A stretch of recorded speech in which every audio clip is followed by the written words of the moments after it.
بسم اللہ الرحمن الرحیم۔ پیارے ناظرین، پیسے سنبھالنے کا بندوبست کر لیجئے۔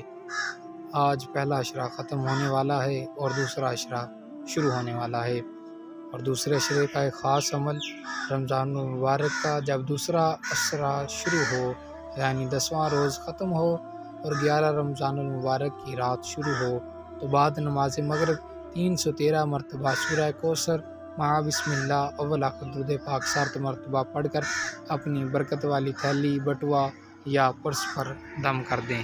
انشاءاللہ العزیز اللہ تعالیٰ کے فضل و کرم سے اس عمل کی برکت سے سارا سال آپ کی جیب پیسوں سے بھری رہے گی، رزق میں حیرت انگیز برکت ہوگی، کسی کے سامنے ہاتھ پھیلانے کی نوبت نہیں آئے گی۔ پیارے ناظرین، یہ عمل اولیاء اللہ کا انتہائی آزمودہ عمل ہے، آپ بھی اس پر عمل کیجئے، انشاءاللہ العزیز فائدہ ہوگا۔ ویڈیو اچھی لگے تو چینل کو سبسکرائب اور شیئر کرنا مت بھولیے گا۔ جزاکم اللہ خیرا۔